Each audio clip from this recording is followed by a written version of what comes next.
कितना नंबर तक हो गया था? 5.2 का कितना नंबर तक हो गया था? 13 नंबर तक। आज कहां से शुरू करना है? 14 नंबर। बुक दो तो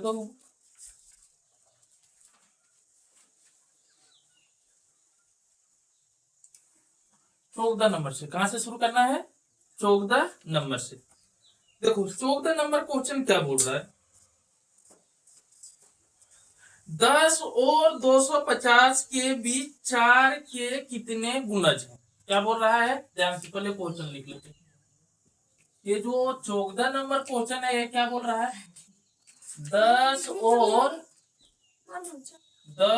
250 के बीच 4 के कितने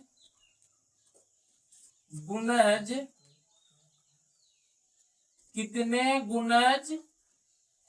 कितने गुणज हैं?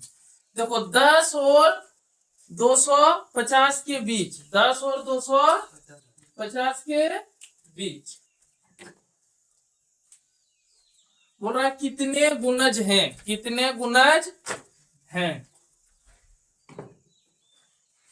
तो 4 के, किसके गुणज पूछ रहे हैं?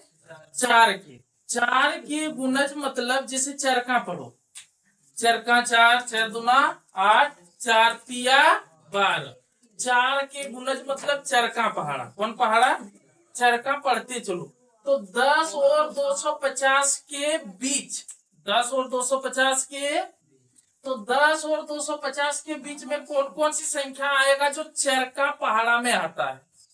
10 और 250 के बीच लेना है, यानी 10 से बड़ा, 10 से बड़ा और 250 से कम, 250 से कम।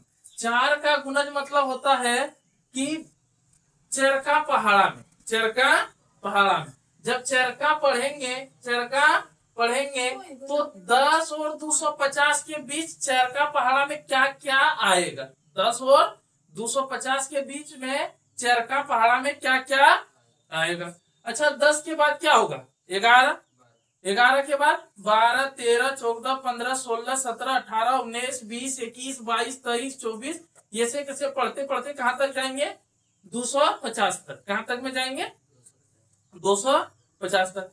अच्छा जैसे पढ़े 10 के बाद 11, 11 के बाद 12, 12 के बाद 13, तो ये पहाड़ा में देखना चरका पहाड़ा में क्या आया। तो 10 और 250 के बीच में चरका पहाड़ा में क्या क्या आएगा? देखो तो 10 के बाद क्या आता है? चरका पहाड़ा में क्या आएगा? कितने गुणज है? 10 और यहां से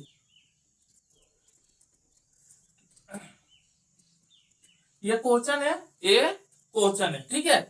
तो लिखना, तो 10 और 250 के बीच कितने कितने गुणज आएंगे? तो हम लोग क्या लिख लेंगे? 4, तो सॉरी 4 तो है नहीं, 4 10 से कम है, हमको लेना है 10 से बड़ा, 10 से बड़ा। तो 10 से बड़ा क्या होगा? चरका पहाड़ा पढ़ो तो 10 से बड़ा क्या आता है? 12, 12 के बाद क्या आता है? 16, 16 के बाद क्या आता है? 20। ऐसे डॉट डॉट डॉट करते चल जाओ 250 से पहले, 250 से पहले देखो कौन पहाड़ा पर चरका पढ़ेंगे कि 250 से कम है, क्या कटेगा? कौन सा चीज कटेगा? कौन सी संख्या कट जाएगी? तो देखो 250 तो कटाना है नहीं, क्योंकि 250 के बीच लेने बोला है। 250 के यानी 250 से कम, 250 से कम क्या आएगा? 249, 249 4 से कटेगा, 4 6 24, 0 0 9, 4 दूना 8, बच क्या गया? एक बच गया ना, ये तो नहीं कटा। अच्छा अब देख लेते हैं 49 नहीं 248, इसको देख लेते हैं। 4 से कटाओ, 4 6 24, 0 0 उतारे 8, 4 दूना, मैंने 210 और 250 के बीच शुरू कहां से हुआ? 12 से। कहां से हुआ? 12 से, और लास्ट कितना तक चल जाएगा? 248 तक। 212 से शुरू करेंगे, इसी तरह पढ़ेंगे।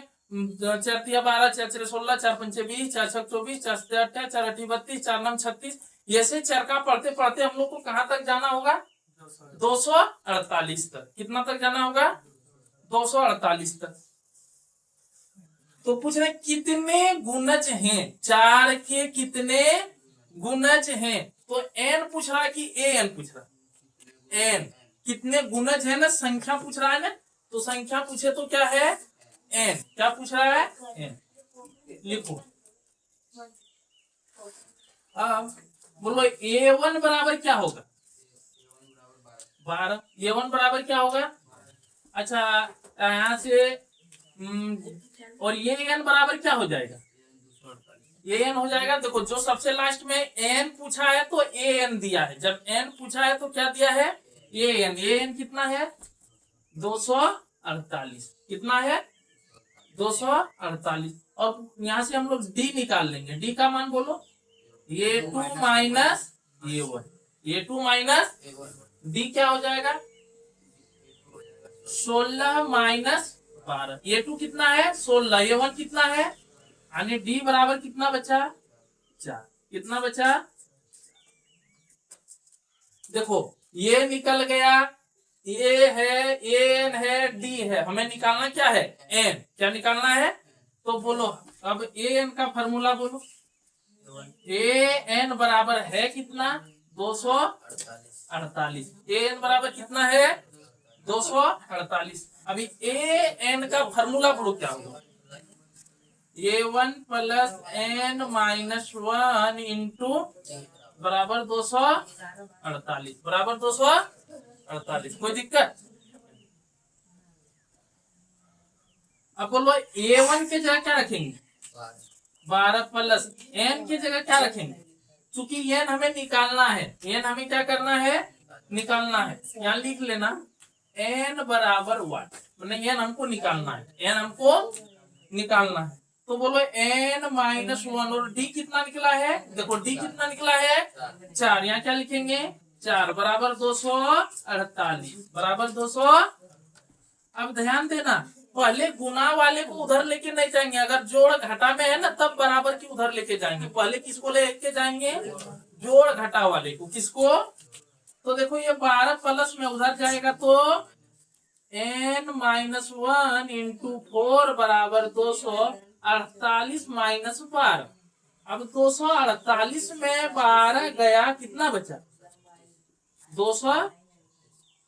अब ये 4 गुना में उधर जाएगा तो यानी n माइनस 1 बराबर 236 बटे 4 बटे 4। 236 को 4 से भाग करना है। 236 को किससे भाग करना है? 4 से। यानी 4 पंचे 20, 3 बचा 0, उतारेंगे 6, 4 नमे 36, 4 नमे 36। कितना आ जाएगा?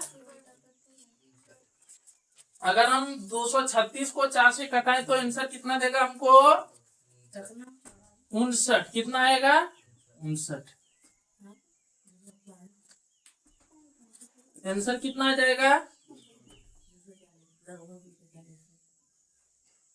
आप देखो n माइनस 1 बराबर 59। ये माइनस है, उधर जाएगा तो प्लस में। यानी n बराबर 59 प्लस 1 यानी n बराबर कितना आ गया? n बराबर कितना आ गया? 7। ये हो गया आंसर। क्या हो गया? आंसर। ध्यान, अब क्या लिख सकते हैं? 10 और 250 के बीच 4 के कुल 60 गुणज हैं। कितने गुणज हैं? 60 गुणज हैं। कुल कितने गुणज हैं? 60। ये क्या हो गया? आंसर। क्या हो गया? आंसर। देखो फिर से समझ लेते हैं क्वेश्चन क्या बोल रहा है। 10 और 250 के बीच 4 के गुणज। किसके गुणज बोल रहे हैं? यानी चर का पहाड़ा पढ़ेंगे तो 10 से बड़ा, 10 से बड़ा और 250 से छोटा। 250 से क्या क्या आएगा? 10 और 250 के बीच में जब चरका पढ़ेंगे, चरका तो 10 से बड़ा क्या आएगा? तो चरका पहाड़ा में 10 से बड़ा क्या आया? 4 तिया 12। और 250 से छोटा क्या आ गया? 248। ये याद रखना, जब भी बनाओ ना, अगर कभी कभार भूल जाओ तो इसको एपी को याद रखना कि चरका पहाड़ा में 10 से बड़ा शुरू करेंगे तो किससे शुरू होगा? 12 से। और 250 से छोटा क्या है? चरका पहाड़ा में 250 से छोटा में क्या आएगा? 248। कोई दिक्कत? अब यहाँ से देखो, ये 1 हो गया 12। अब यहाँ से ये जो हमको पूछा है कितनी संख्या है, कितनी संख्या, तो n पूछ रहा है। क्या पूछ रहा है? तो हमें ये n दिया हुआ है लास्ट में, ये n कितना दिया है? 200। और ये n हमें निकालना है, n हमें। और यहाँ से d हम लोग फॉर्मूला जानते हैं, a2 माइनस a1। a2 कितना है? 16। a1 कितना है? 12। 16 में 12 गया 4। कोई दिक्कत? ठीक। अब ये आ गया 15 नंबर। कितना नंबर? 15।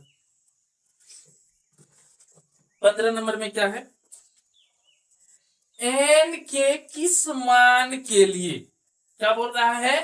n के किस मान के लिए, यानी n निकालना है। क्या निकालना है? n। दो समांतर श्रेणियां, दो समांतर क्या है? 63, 65, 67 और वो है 3, 10, 17। 3, 10 और 2 को समांतर श्रेणी दिया हुआ है।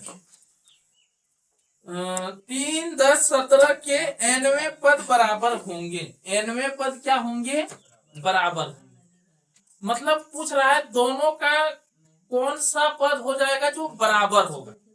दोनों समांतर श्रेणी में कौन सा पद बराबर होगा? कौन सा पद बराबर होगा? दो को समांतर श्रेणी दिया है, लिखो। प्रथम समांतर श्रेणी, प्रथम समांतर श्रेणी क्या दिया है? फर्स्ट वाले क्या है? देखना, फर्स्ट वाला समांतर श्रेणी है 63, 65, 67। 63, 65, 67। 63, 65, 67। कोई दिक्कत? 63, 65 और 67।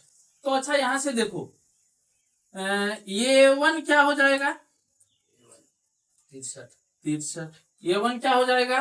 63। ये 1 क्या हो जाएगा? 63। n क्या हो जाएगा? सॉरी, n बोल रहे हैं। और यहां से बोलो d क्या हो जाएगा? a2 minus a1। a2 minus a1। अब बोलो a2 कितना है? a2 कितना है? 65। क्या दिया हुआ है? 65 माइनस a1 कितना है? 63। अब d बराबर 65 में 63 गया, कितना बचेगा? कितना बचेगा? 2। d इसमें कितना निकल गया? 2। d कितना निकल गया? 2। कोई दिक्कत? d निकल गया, तक में प्रॉब्लम है? नहीं।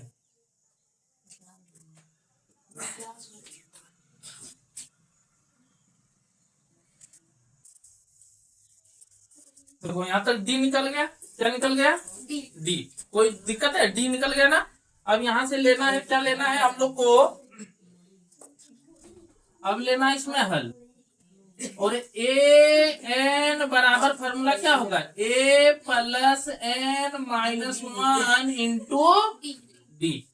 यानी a n बराबर a n बराबर a के जगह क्या रखेंगे? बोलो। a1 देखो क्या है? 63। क्या है? 63 प्लस n तो हमें निकालना है ना जी, n माइनस 1। और d क्या ले लें? देखो d कितना निकालें? 2। तो क्या रखेंगे? 2। कोई दिक्कत है यहाँ तक में? कोई दिक्कत नहीं है। चलो आगे देखते हैं। तो यहां से देखो, ये n बराबर क्या लिख सकते हैं? बोलो। 63 प्लस, देखो ये 2 जो है ब्रैकेट है, और ब्रैकेट में गुना में है, मतलब ये 2 इन दोनों के साथ गुना में है। 2 इन दोनों के साथ गुना में है। तो 2 को एक बार n से गुना करो, 2 को एक बार 1 से गुना करो, तो क्या हो जाएगा? 2 को n से गुना करेंगे क्या होगा? 2n। और 2 को 1 से गुना करेंगे क्या होगा? -2। 2 1 2। अब देखो 63 में 2 गया, क्या बचा, कितना बचा, 61 प्लस 2n, 61 प्लस 2n, समीकरण ये क्या मान लिए। अब क्या लेना है, दूसरा समांतर श्रेणी, दूसरा समांतर श्रेणी, दूसरा समांतर श्रेणी क्या आ जाएगा, देखो तो 3 है, 10 है, 17 है, क्या दिया हुआ है, 3, 10, 17, दूसरा समांतर श्रेणी क्या है, 3, 10, 17, 3, 10, 17। तो अच्छा इसमें हम क्या लिख सकते हैं, दिया है, क्या दिया है, ये 1 बराबर क्या हो जाएगा, 3। अच्छा n इसमें भी ज्ञात करना है ना, n बराबर वाट, n बराबर वाट। अब ध्यान से देखना है, छोड़ दो n लिखना है, ये a1 कितना दिया है, 3, d कितना दिया है, यानी d का फॉर्मूला क्या होगा, a2 minus a1, a2 minus a1, d बराबर बोलो a2 कितना है 10 और a1 कितना है -3, यानी d कितना बचा 7, यहाँ d कितना बचा, d कितना बचा 7। अब लिखना है हल। अच्छा बोलो, ये दिया है, d दिया है, तो हम लोग an का फॉर्मूला जानते हैं, क्या होता है, a1 plus n minus 1 into D. अब बोलो an बराबर a1 की जगह क्या रखें, देखो 3, क्या रखें 3 प्लस n माइनस 1 और d के जगह कितना रखें, जैसे देखो ये 2 इन दोनों के साथ गुना में था, उसी तरह ये 7 इन दोनों के साथ गुना में है, 7 इन दोनों के साथ गुना में है, यानी an बराबर 3 प्लस n को 7 से गुना करेंगे, कितना आएगा 7n, माइनस 1 को 7 से गुना करेंगे, कितना आएगा, अब -7 में 3 गया, कितना बचा, an बराबर -4 और प्लस क्या बचा 7n, क्या बचा 7n। इसको मानते हैं समीकरण 2। इसको क्या मानते हैं, अब क्वेश्चन एक बार फिर से पढ़ लेते हैं, ध्यान देना क्या बोल रहा है, n के किस मान के लिए दोनों समांतर श्रेणियों के nवें पद बराबर होंगे। अच्छा एक बात है, दोनों का n बराबर है, दोनों का n, क्वेश्चन कहने का रीजन है दोनों का n का मान बराबर है, दोनों का n का मान, लेकिन कौन सा पद है यही तो पता नहीं चल रहा, कौन सा पद है यही पता नहीं चल रहा। तो देखो हमें कौन सा पद पूछ रहा है, तो क्या लिखेंगे, क्या लिखेंगे n, क्या निकालना है n, कौन सा पद, क्या पूछेगा कौन सा पद, तो क्या निकालना है n, क्या निकालना है n, कोई दिक्कत, क्वेश्चन ये क्वेश्चन कहने का ये, इसका क्वेश्चन कहने का ये तात्पर्य है कि इसका जो है दोनों समांतर श्रेणी, एक ये समांतर श्रेणी और एक ये समांतर श्रेणी, दोनों का n का मान बराबर है, दोनों के n का, लेकिन कौन सा पद है ये निकालना, कौन सा पद है ये। अच्छा दोनों का n का मान बराबर है, दोनों के n का मान, तो बोलो समांतर श्रेणी एक और दो, समांतर श्रेणी एक और ये दूसरा, दोनों आपस में बराबर होगा कि नहीं, n का, ये n का मान, देखो फिर से सुनना, an बराबर a plus n minus 1 into D, दोनों का n का मान बराबर है, दोनों में n का मान, अगर हम मान लेते हैं n का मान 5, क्या मान लेते हैं 5, तो ये 5 बराबर होगा ये 1 plus n minus 1 into D, होगा ना। और उसी तरह इसका देखो, अगर हम फिर एक समांतर श्रेणी हो गया, दूसरा फिर लिख लेंगे ये 5 बराबर, पहला समांतर श्रेणी में दोनों का n का मान बराबर है, हम मान लिए 5, क्या मान लिए, तो पहला में क्या बैठा दिए, देखो इसमें n के जगह हम लोग क्या बैठा दिए 5, तो दूसरा में भी क्या बैठाएंगे 5, तो देखो ये हो गया ये 5, ये हो गया ये 5, दोनों आपस में क्या है बराबर है, और n का भी मान दोनों में बराबर है। तो बोलो ये दोनों आपस में बराबर होंगे कि नहीं है? ये भी ये 5 है, ये भी ये 5 है, तो दोनों बराबर है। इसलिए दोनों जो ये दोनों का जो ए एन का मान होगा आपस में क्या होगा? बराबर। क्या लिख सकते हैं? चूंकि एन का मान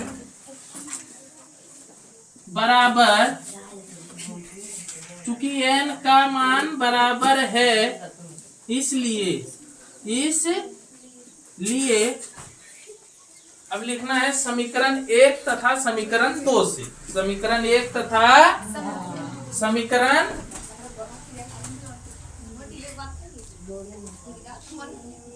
समीकरण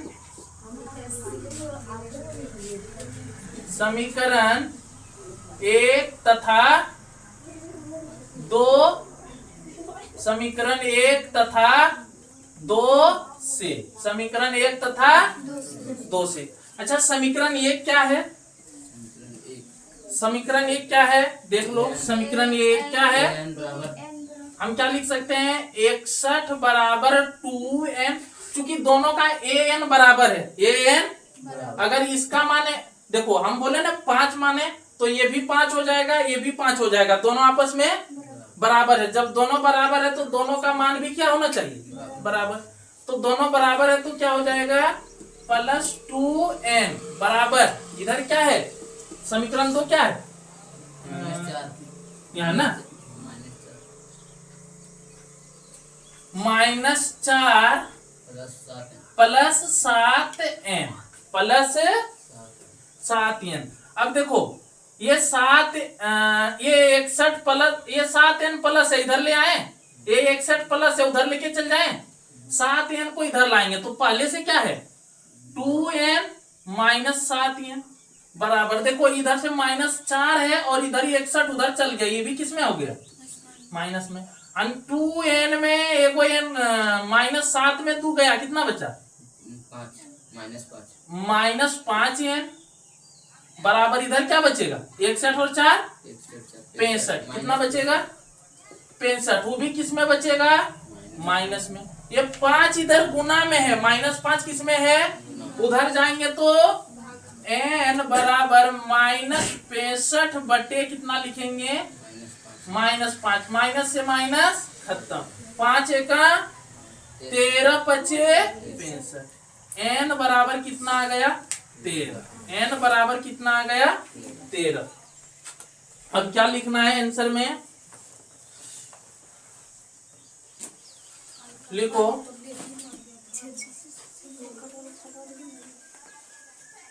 इन दोनों समांतर श्रेणियों के 13वें पद बराबर होंगे। क्या लिखेंगे? इन दोनों समांतर श्रेणियों के 13वें पद क्या होंगे? इन दोनों का 13वां पद जो होगा वो क्या होगा? बराबर है। चलो यहाँ तक छापो। कोई दिक्कत है? कोई दिक्कत नहीं ना? ठीक है, छापो यहाँ तक। और YouTube वाले भैया से यदि आप लोग को ठीक ठाक समझ आता है तो वीडियो को लाइक भी करें और शेयर भी करें।